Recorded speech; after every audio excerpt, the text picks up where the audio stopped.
अब हमने बात कर लिया अबाउट एड्रेनर्जिक रिसेप्टर्स, ठीक है, मतलब सिंपैथेटिक नर्वस सिस्टम के जो रिसेप्टर्स हैं हमने उनकी फर्दर क्लासिफिकेशन पढ़नी है।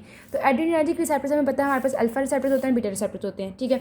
अब अल्फा रिसेप्टर्स और बीटा रिसेप्टर्स के बारे में जब बात करें तो अल्फा रिसेप्टर्स की फिर 2 टाइप्स होती हैं, अल्फा 1 होते हैं, अल्फा 2 होते हैं, बीटा में भी बीटा 1, बीटा 2, बीटा 3। ये बात होगी। हमने बात की कि हमारे पास अल्फा और बीटा रिसेप्टर्स होते हैं। अब इनके फर्दर सब क्लासेस होते हैं कि अल्फा वाले जो होते हैं ना वो अल्फा 1 होते हैं और अल्फा 2 होते हैं, और बीटा वाले क्वाइट सिंपल, वो बीटा 1, बीटा 2, बीटा 3 बस। लेकिन जो अल्फा में हमने अल्फा 1 और अल्फा 2 में उनके फर्दर सब क्लासेस, उनकी फर्दर सब क्लासेस जो होते हैं कि अल्फा 1 वाले जो होते हैं ना 1A, 1B, 1C and 1D, alpha 2 वाले 2A, 2B, 2C।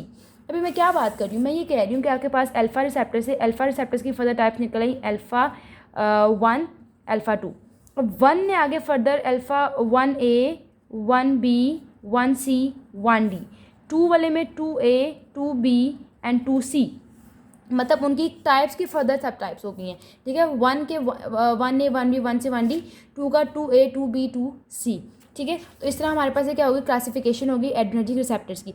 अब हमने देखनी है इनकी लोकेशंस कि आपके पास जो एड्रेनर्जिक के जो रिसेप्टर्स हैं आपके पास कहाँ पड़े हुए हैं। सबसे पहले हम बात करते हैं अबाउट अल्फा रिसेप्टर्स में, और अल्फा रिसेप्टर्स में हम बात करेंगे अबाउट अल्फा A1। पहले A1 का देखेंगे, देन हमारे पास A2 आ जाएगा। A1 रिसेप्टर्स आपके पास जो होते हैं ना अल्फा 1 के जितने भी A1 रिसेप्टर सारे के सारे A1A, 1B, 1C, 1D सारे के सारे आपके पास कौन सा होता है, GQ टाइप के। GQ टाइप का मतलब क्या होता है, इन्होंने कैसे कौन से सेकेंड मैसेंजर्स प्रोड्यूस करने होते हैं, IP3 एंड डैग, ठीक है। 1,4-इनोसिटोल 3-फॉस्फेट एंड डाइसाइलग्लिसरॉल को प्रोड्यूस करेंगे। GQ टाइप प्रोटीन टाइप्स को मैंने इसलिए लिखा है कि जो अल्फा 1 रिसेप्टर्स होते हैं ना वो उन्होंने सेकंड मैसेंजर्स कौन से सेकंड मैसेंजर्स के थ्रू एक्ट करना है, IP3 एंड डैग।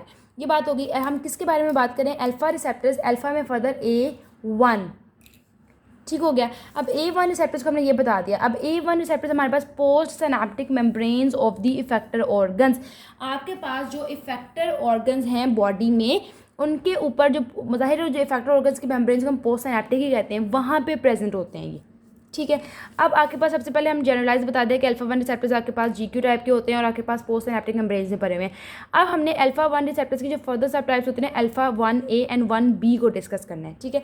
अब 1A रिसेप्टर्स आपके पास देखो कहाँ कहाँ पे पड़े होते हैं, आई दोनों तरफ आए हैं, iris and internal urethral sphincter, 2 आए हैं, एक आइरिस है और एक इंटरनल यूरिथ्रल स्फिंक्टर है। जब आइरिस पे किसके ऊपर एक्ट करेगा, जो आइरिस का जो डायलेटर प्यूपिली मसल होता है, आइरिस का डायलेटर मसल जो होता है उस पर एक्ट करेगा और क्या करेगा, उसको कॉन्ट्रैक्ट करवा देगा और मिड्रियासिस प्रोड्यूस हो जाएगी। आइरिस में डायलेटर मसल पे एक्ट करेगा और आपके पास मिड्रियासिस हो जानी है, ठीक है। देन इंटरनल यूरिथ्रल स्फिंक्टर पे एक्ट करेगा, उसको कॉन्ट्रैक्ट करवाएगा। जब उसको कॉन्ट्रैक्ट करवाएगा तो आपके पास यूरिथ्रा की कॉन्स्ट्रक्शन हो जाएगी और आपके पास यूरिनरी रिटेंशन हो जाएगी, ठीक है। तो इन जनरल अगर हम बात करें कि अल्फा 1 रिसेप्टर्स क्या करते हैं, अल्फा 1 रिसेप्टर्स आपके पास क्या है, मिड्रियासिस एंड यूरिनरी रिटेंशन करवा रहे हैं। जो अल्फा 1B रिसेप्टर्स है ना, अब B से याद रखो, अल्फा 1B थे तो ये ब्लड वेजल्स में होंगे, जब ब्लड वेजल्स में होंगे तो आपके पास क्या करवाने हैं, उनकी वेजो कंस्ट्रक्शन करवा देंगे। या वेजो कंस्ट्रक्शन करवाएंगे तो आपके पास BP को हाई कर देंगे, ठीक है। तो अल्फा 1A रिसेप्टर्स के अगर हम जनरलाइज फंक्शंस देखें तो मिड्रियासिस भी करवा रहा है, ये आपके पास जो है यूरिनरी रिटेंशन भी करवा रहा है और वेजो कंस्ट्रक्शन भी करवा रहा है, ठीक है। अब हम बात करेंगे अल्फा 2 की। अल्फा 2 रिसेप्टर्स क्या होते हैं, अल्फा 2 रिसेप्टर्स जो हैं अब उनमें हमने बात करनी है 2A, 2B एंड 2C की। अब आपके पास जो अल्फा 2A रिसेप्टर्स है ना उनको हम कहेंगे they are the GI type receptors. 2A, हम 2 में आके फर्दर किसको बात करें, 2A की बात करें। जो अल्फा 2A रिसेप्टर है ना तो GI टाइप, दैट मीन्स कि आपके पास इन्होंने कैसे काम करना है, by decreasing the cyclic AMP level. अब साइक्लिक AMP को कैसे कम करेंगे, एडिनाइलेट साइक्लेज को इनहिबिट कर रहे हैं। तो आपके पास जो अल्फा 2 रिसेप्टर्स की फर्दर क्लासिफिकेशन थी, अल्फा 2A रिसेप्टर्स उन्होंने साइक्लिक AMP को डिक्रीज करना है, कैसे, एडिनाइलेट साइक्लेज को इनहिबिट करके। तो द इनहिबिटरी का अच्छा ठीक है। अब हम सबसे पहले बताएंगे कि आपके पास अल्फा 2A रिसेप्टर्स कहाँ कहाँ पे होते हैं। ये प्री सिनेप्टिक न्यूरॉन्स और बोथ सिंपैथेटिक एंड पैरासिम्पैथेटिक में होते हैं। तो आपके पास जो सिंपैथेटिक की प्री सिनेप्टिक न्यूरॉन थी, जैसे अभी हमने यहाँ पे बताया था, ये देखो, ये आपके पास सिंपैथेटिक की प्री सिनेप्टिक न्यूरॉन्स, जिसमें अल्फा 2 रिसेप्टर्स पड़े हुए थे। क्या कर रहे थे कि आपके पास इसके साथ जब एपिनेफ्रिन जाके नॉरएपिनेफ्रिन बाइंड करता है इसके साथ जाके, तो आपके पास उसकी फर्दर रिलीज को इनहिबिट कर देता है। तो इट मीन्स कि आपके पास ये ऑटो रिसेप्टर के ऑटो रिसेप्टर के अकॉर्डिंगली एक्ट करें। डेट मीन्स कि अपने ओन ही सिस्टम, मतलब अपने ही सिस्टम को इनहिबिट करें। डेट मीन्स कि आपके पास सिंपैथेटिक नर्वस सिस्टम को, उसकी एक्टिविटी को कम करा जाहिर है नोरेपिनेफ्रिन को कम करवा देगा उस एक्टिविटी को, तो सिंपैथेटिक नर्वस सिस्टम की एक्टिविटी को भी कम करेगा। डेट्स वाइज हम कहते हैं इट इज़ जो है वो ऑटो रिसेप्टर है, अपने ही सिस्टम को इनहिबिट कर रहा है। देन एक तो ये हो गया। देन आपके पास हमने बात की कि पैरासिम्पैथेटिक नर्वस सिस्टम के जो प्री सिनैप्टिक न्यूरॉन है ये वहाँ पे भी है।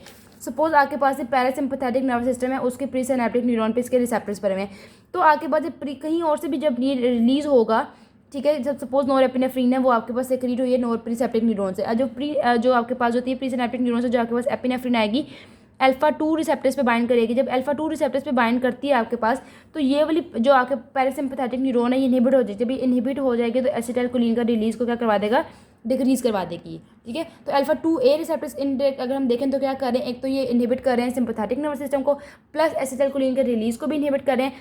अब देखो सिंपैथेटिक पे भी एक्ट कर रहे हैं, पैरासिम्पैथेटिक पे भी एक्ट कर रहे हैं, तो इन्हें हम क्या कहेंगे, इन्हें हम कहेंगे दे आर द हेटेरोसेप्टर्स, वो भी इनहिबिटरी हेटेरोसेप्टर्स। ठीक है, तो अल्फा 2A रिसेप्टर्स आदि इनहिबिटरी हेटेरोसेप्टर्स, वाई इसको इनहिबिटरी हेटेरोसेप्टर्स प्लस ऑटो रिसेप्टर्स भी कहते हैं हम। ये आपके पास क्या कर रहे हैं, अपने सिस्टम को भी इनहिबिट कर रहे हैं, प्लस एसिटाइलकोलिन की रिलीज भी नहीं होने दे रहे। तो ये हो गया हमारे पास अल्फा 2A। अब हम बात करते हैं अबाउट अल्फा 2B। अब आपके पास जितने भी बी आ रहे हैं ना, बी मतलब कि आपके पास वो ब्लड वेजल्स में होंगे और ब्लड वेजल्स की वेजो कंस्ट्रक्शन करवा देंगे। वेजो कंस्ट्रक्शन करवाएंगे तो आपके पास बीपी को हाई कर देंगे। ठीक है, और आपके पास जो अल्फा 2B होते हैं ना, ये पोस्ट सिनैप्टिक न्यूरॉन्स में भी होते हैं। ये समझ में आ गई, alpha 2B post synaptic neurons में भी हुए, और आपके पास इन्होंने भी जैसे अल्फा जो 1 था 1B और अल्फा 2B, दोनों के दोनों आपके पास वेजो कंस्ट्रक्शन करवा के बीपी हाई करवा रहे हैं। देन हमारे पास लास्टली आ जाता है अल्फा 2C। अल्फा 2C जो है ना वो आपके पास किसी भी सिनैप्सिस या सिनैप्टिक एरियाज में होता है नहीं, वो एक्स्ट्रा सिनैप्टिक एरियाज में होता है। ठीक है, कहाँ पे होगा आपके पास एक्स्ट्रा सिनैप्टिक एरियाज में, आपके पास पैंक्रियाज में होगा। अल्फा 2C पैंक्रियाज में होगा, और पैंक्रियाज में क्या करेगा, डिक्रीज करवा देगा इंसुलिन की सिक्रीशन।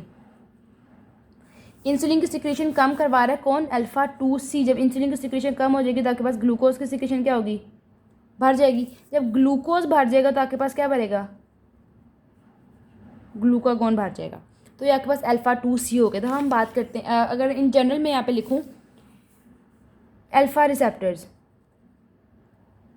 तो अल्फा रिसेप्टर्स ने अभी तक क्या क्या किया है, अल्फा रिसेप्टर्स ने मिड्रियासिस भी करवाई है।